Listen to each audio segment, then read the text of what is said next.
Assalamualaikum warahmatullahi wabarakatuh. Perkenalkan, nama saya Fikri Anwar, NIM A01121040 dari kelas TPFP 2021. Video ini saya buat untuk memenuhi tugas pengendalian persediaan. Saya di sini akan menjelaskan tentang dua hal, yaitu pengertian pengendalian persediaan serta biaya persediaan. Saya lanjutkan, apa itu pengertian pengendalian persediaan? Adalah 1. Pengertian pengendalian persediaan adalah upaya dalam penyediaan sumber daya atau barang-barang yang diperlukan untuk proses produksi. Hal ini dilakukan oleh pihak perusahaan dengan tujuan untuk memastikan proses produksi berjalan dengan lancar. Tidak hanya itu, kegiatan ini juga bertujuan untuk mengurangi hadirnya resiko yang bisa terjadi seperti kekurangan barang. Perusahaan juga bisa meminimalisir biaya persediaan yang nantinya tentu memberikan keuntungan bagi perusahaan. Keseimbangan sangat diperlukan dalam kegiatan mengendalikan persediaan ini.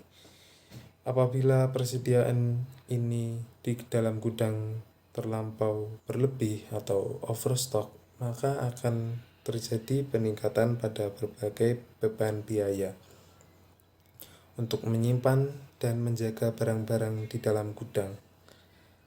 Maka dari itu, hal ini akan mengakibatkan pemborosan. Sebaliknya, apabila persediaan terlalu sedikit atau out of stock, maka yang terjadi adalah terlambatnya pengiriman barang yang sudah disepakati antara konsumen dan perusahaan. Fungsi pengendalian persediaan adalah 1. Menghindari keterlambatan dalam pengiriman barang atau bahan baku yang diperlukan oleh perusahaan. 2. Menghindari adanya pesanan barang yang tidak sesuai dan mengakibatkan barang tersebut harus dikembalikan. 3.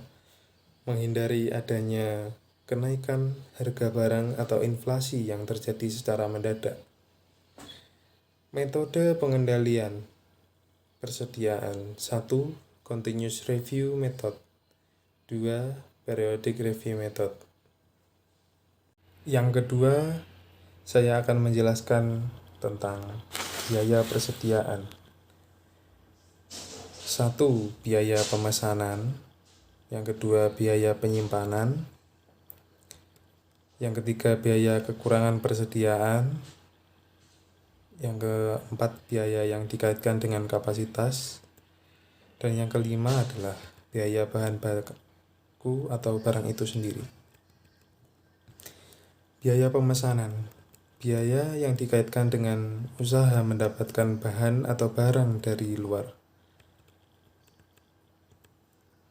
Yang kedua adalah biaya pemesanan, dapat berupa biaya penulisan pesanan, biaya pemrosesan pesanan, biaya materai atau perangko, biaya faktur, biaya pengetesan, biaya pengawasan, dan biaya transportasi.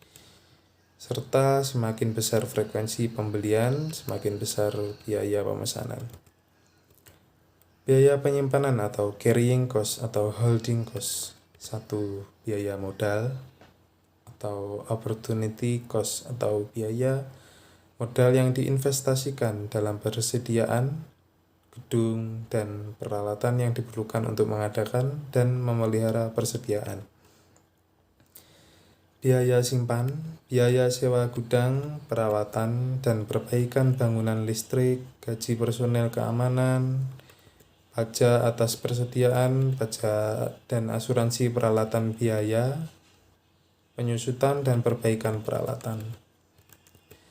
Dan yang terakhir adalah biaya risiko, biaya keuangan, asuransi persediaan, biaya susut secara fisik dan risiko kehilangan. Beberapa komponen biaya persediaan secara relatif sangat kecil, tetapi secara total biaya penyimpanan itu cukup besar.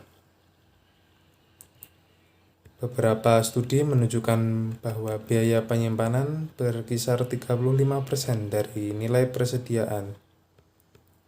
Sebagian besar biaya penyimpanan merupakan biaya modal atau opportunity cost. Sifat biaya penyimpanan adalah semakin besar frekuensi pembelian bahan, semakin kecil biaya penyimpanan. Biaya kos persediaan atau stock out cost. Biaya kekurangan persediaan stock out cost terjadi apabila persediaan tidak tersedia di gudang ketika dibutuhkan untuk produksi atau ketika customer memintanya. Yang kedua adalah biaya yang dikaitkan dengan stock out meliputi biaya penjualan atau permintaan yang hilang. Biaya ini sangat sulit dihitung. Biaya yang dikaitkan dengan proses pemesanan kembali seperti 1. Biaya ekspedisi khusus, biaya penanganan khusus, biaya penjadwalan kembali produksi, biaya penundaan, dan biaya bahan pengganti. Biaya yang dikaitkan dengan kapasitas. 1. Biaya ini terjadi karena perubahan dalam kapasitas produksi. Perubahan kapasitas produksi diperlukan karena perusahaan berusaha untuk memenuhi fluktuasi dalam permintaan. Perubahan kapasitas produksi menghendaki adanya perubahan dalam persediaan. Biaya yang dikaitkan dengan kapasitas dapat berupa biaya kerja lembur untuk meningkatkan kapasitas latihan, tenaga kerja baru, dan biaya perputaran tenaga kerja atau labor turnover cost. Biaya bahan atau barang itu sendiri. Biaya bahan atau barang adalah harga yang harus dibayar atas item yang dibeli. Biaya ini dipengaruhi oleh besarnya diskon yang diberikan oleh supplier. Oleh karena itu, biaya bahan atau barang akan bermanfaat dalam menentukan apakah perusahaan yang sebaiknya menggunakan harga diskon atau tidak. Demikian yang dapat saya jelaskan tentang pengendalian persediaan beserta biaya pengendalian persediaan. Kurang lebihnya mohon maaf.